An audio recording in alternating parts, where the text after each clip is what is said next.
Hi, welcome back to Easy English में आपका स्वागत है। मैं संजय नेगी फिर आपके सामने नया टॉपिक लेके आया हूँ। लास्ट वीडियो में हमने पढ़ा था कि नाउन की डेफिनेशन पढ़ा था और उसके जो टाइप्स है वो हमने किए थे। तो आज हम क्या करने वाले हैं, अब जो आज हम पढ़ेंगे जो नाउन के टाइप्स मैंने आपको बताया था उस टाइप्स को हम वन बाय वन हम एक्सप्लेन करने वाले हैं। तो आप वीडियो पर बने रहिए, साथ के साथ कॉपी पेन लेकर भी आप बैठिए, क्योंकि जब तक आप लिखोगे नहीं तब तक आपको इंग्लिश समझ नहीं आने वाला है। ठीक है, तो हम स्टार्ट करते हैं। आपका टाइम ज़्यादा वेस्ट नहीं करूँगा, तो आप वीडियो पर बने रहिए, कॉपी पेन साथ ज़रूर रखिएगा। ठीक है, तो पहला टाइप्स हम पढ़ते हैं आज, वो है हमारा प्रॉपर नाउन।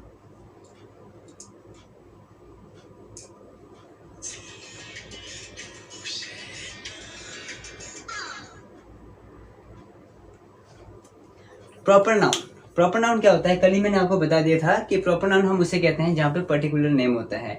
तो सबसे पहले हम इसे डिफाइन करेंगे, तभी मैं आपको एग्जांपल दे पाऊंगा।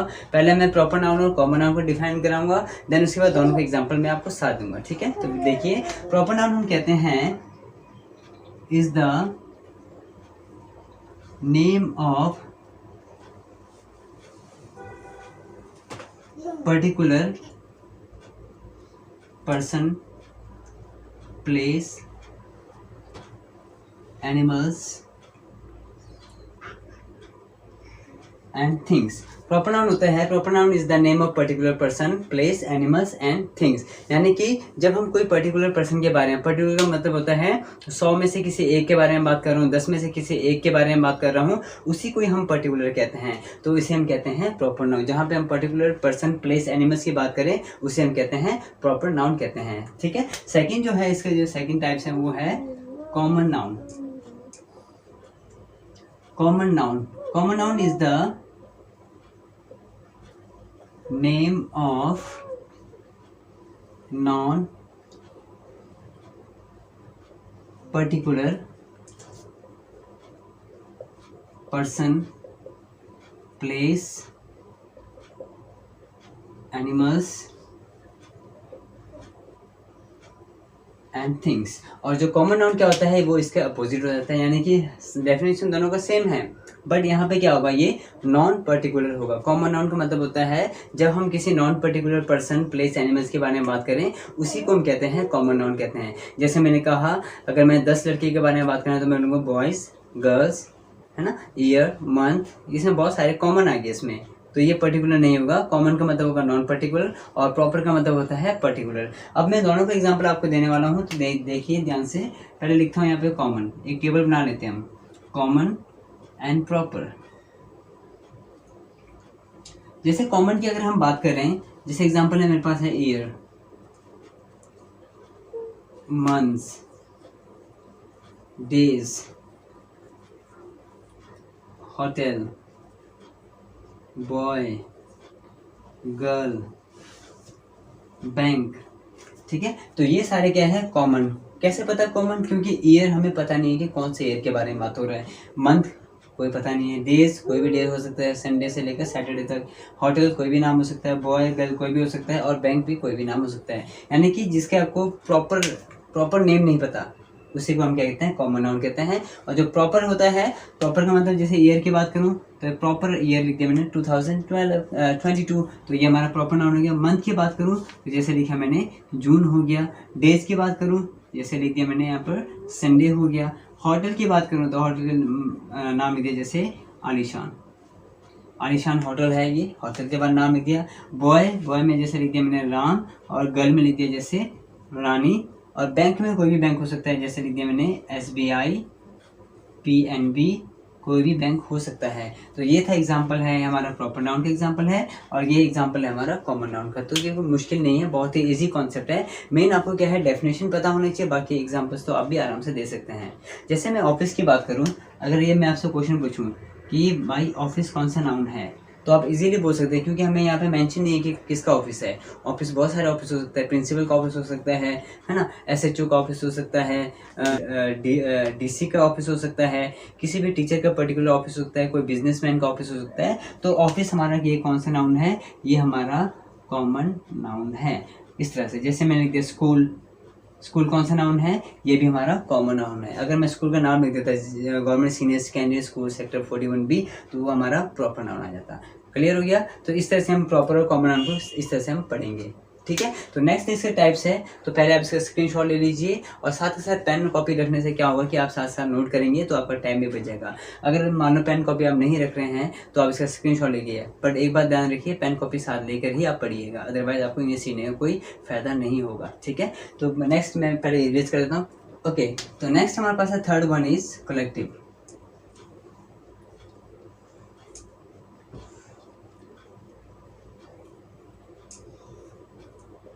कलेक्टिव नाउन, पिछले वीडियो में आपको बताया था कि कलेक्टिव नाउन क्या होता है।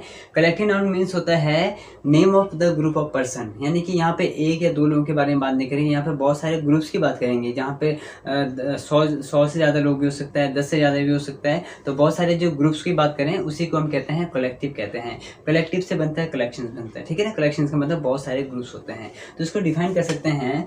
Collective noun is the name of the group of person, animals and things। अब यहाँ पे एक चीज़ ध्यान रखना है, आपने बिल्कुल डेफिनेशन ध्यान रखना है। कई लोग क्या करते हैं, collective noun is the group of person, place, animals, things, but ये ध्यान रखना है यहाँ पे प्लेस नहीं आएगा, प्लेस यहाँ बिल्कुल भी नहीं आएगा, ठीक है ना। कलेक्टिव में प्लेस नहीं आएगा। यहाँ पे हम ग्रुप की बात करेंगे, किसके ग्रुप के, पर्सन के ग्रुप होंगे, एनिमल्स के होंगे और थिंग्स के ग्रुप होंगे। इन सब के ग्रुप को हम क्या कहते हैं, कलेक्टिव नाउन कहते हैं। और ये जो नाउन है ये बहुत ही इंपॉर्टेंट है, very important. Very important means क्योंकि एसएससी में जो भी सर क्वेश्चन आता है नाउन में से वो सारा कलेक्टिव नाउन में से ही आता है आपको, ठीक है। तो इसमें आपको मैं एक टेबल बताने वाला हूँ, वो टेबल बहुत ही इंपॉर्टेंट है। अगर वो टेबल आपको समझ आ गया तो आप कोई भी एग्जाम, एसएससी की एग्जाम आप इजीली क्लियर कर पाओगे अगर नाउन में से क्वेश्चन आता है, और 100% आता ही आता है इसमें से, ठीक है ना। तो देखिए टेबल मारता हूँ। पर्सन का जो ग्रुप है हमारे पास, पर्सन का टेबल हो गया ये, एनिमल्स,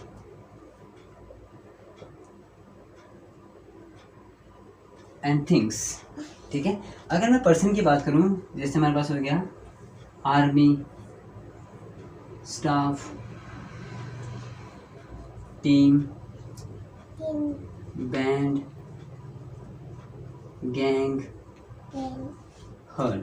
तो ये सारे क्या है हमारे ग्रुप ऑफ पर्सन। यहाँ पे एक या दो लोगों की बात नहीं हो रही है, यहाँ पे पूरे ग्रुप की बात हो रही है। जैसे आर्मी होते हैं, ग्रुप ऑफ सोल्जर्स होते हैं, स्टाफ ग्रुप ऑफ एम्प्लॉयज़ होते हैं, टीम ग्रुप ऑफ प्लेयर होते हैं, बैंड ग्रुप ऑफ पीपल होते हैं। या शादियों में बैंड वाले आते हैं तो उसे हम बैंड वाले कहते हैं, तो उसमें बहुत सारे ग्रुप्स होते हैं। गैंग की बात करें, group of thieves, group of friends, जो दोस्तों के ग्रुप को भी गैंग बोलते हैं, और चोरों की जो ग्रुप होता है उसे भी हम गैंग कहते हैं। उसके बाद हर्ड है, हर्ड मीन्स होता है ग्रुप ऑफ फ्रेंड या group of person, group of person ही बोलते हैं, ठीक है। और ये हर्ड जो है एक तो हमारा पर्सन के लिए यूज होता है, यानी कि यहाँ लिख सकते हैं हम, एक ये पर्सन के लिए होता है, और ये ग्रुप यूज हर्ड होता है एनिमल के लिए भी यूज़ करते हैं कई लोग। इसका मतलब होता है बहुत सारे क्राउड, बहुत सारे ग्रुप होते हैं। तो ये हर्ड जो है एनिमल और पर्सन दोनों के लिए यूज़ करते हैं, ठीक है। तो ये था हमारा पर्सन के ग्रुप। और एनिमल्स के ग्रुप की बात करें तो पहले लिखा मैंने हर्ड, फ्लॉक,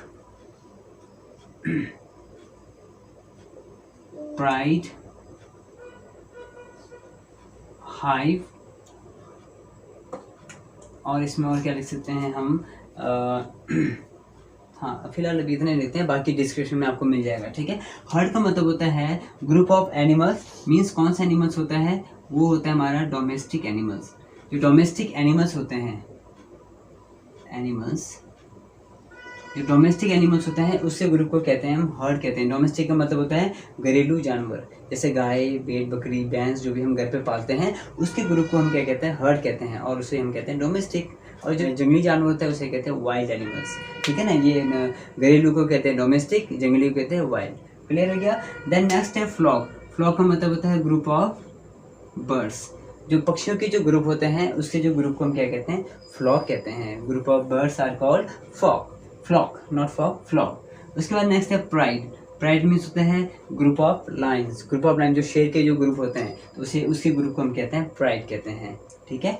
उसके बाद होता है हाइव। हाइव मीन्स होता है ग्रुप ऑफ बीज। जिसमें छोटे छोटे मधुमक्खियाँ होते हैं, आपके छोटे इंसेक्ट होते हैं, छोटे मोटे जो कीड़े वगैरह होते हैं, उसके ग्रुप को भी हम हाइव कहते हैं। पर जो हाइव का एक्चुअल जो यूज़ होता है वो होता है मधुमक्खी के जो ग्रुप होते हैं उसी को हम हाइव कहते हैं। तो ये इंपॉर्टेंट है, ये चीज़ आपको याद रखना पड़ेगा। बाकी और बहुत सारे हैं वो मैं आपको डिस्क्रिप्शन में दे दूँगा, तो आप डिस्क्रिप्शन में चेक कर सकते हैं, ठीक है। नेक्स्ट हमारे पास है थिंग्स। अगर मैं थिंग्स की बात करूँ, जैसे हमारे पास है बंच, बंच हो गया, लोफ,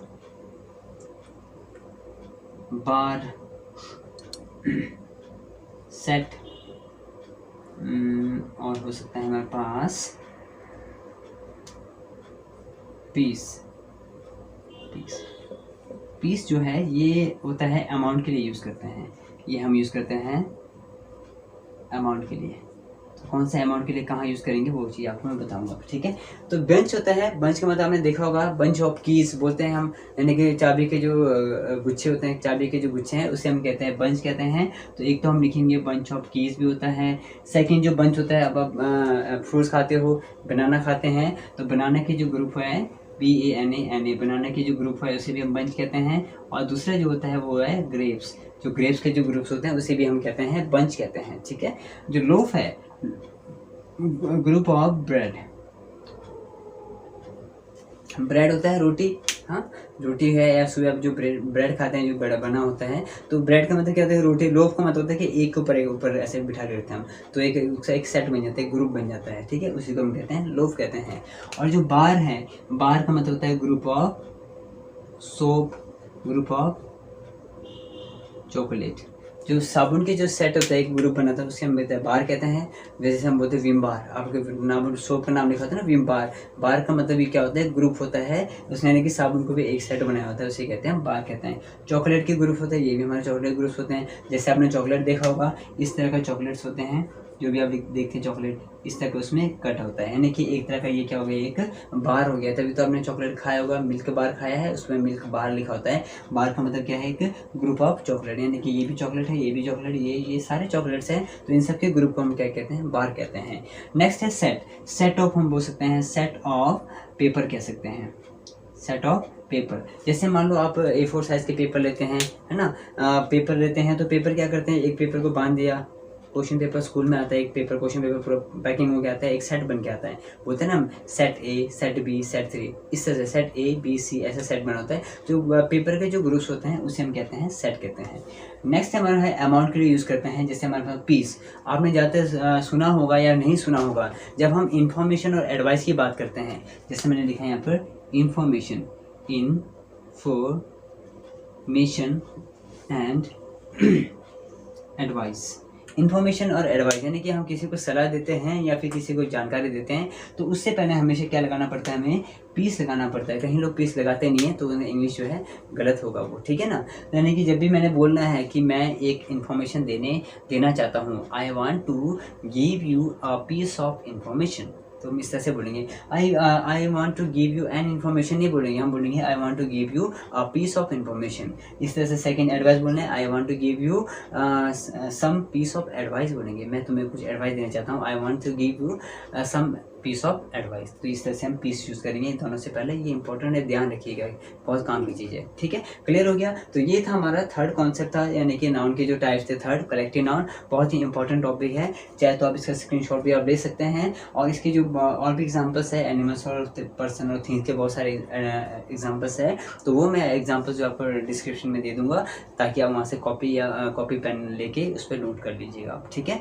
तो आज का जो टॉपिक है हम यहीं पर रखते हैं, अगला जो इसके टाइप्स वो नेक्स्ट वीडियो में लेके आऊँगा, क्योंकि वीडियो काफ़ी बड़ा हो जाएगा तो आप बोर हो जाओगे। तो आप बोर बिल्कुल ना होइए, क्योंकि आप इंग्लिश सीखिए, धीरे धीरे सीखिए, कोई जल्दबाजी नहीं है, कोई हमने पहाड़ नहीं खोदना है, ठीक है ना। आराम से सीखिए और अच्छा सीखिए, सबसे बड़ी बात यह है कि आप आराम से सीखिए और अच्छा इंग्लिश सीखिए, कोई जल्दबाजी में ख़राब इंग्लिश मत सीखिए, क्योंकि ख़राब सीखने से आपका पर्सनैलिटी ख़राब हो जाएगा, ठीक है गाइस। तब तक के लिए इस वीडियो को बार बार देखिए, रिपीट करते देखिए, जब तक समझ नहीं आता तब तक देखिए। और कोई डाउट है तो कमेंट बॉक्स में आप इशू जो भी आपका प्रॉब्लम है वो आप मुझे मैसेज कर दीजिएगा, जो चीज़ समझ नहीं आया, ठीक है। तब तक के लिए अब नेक्स्ट वीडियो मिलेंगे, तब तक के लिए जय Hind, all the best, good luck.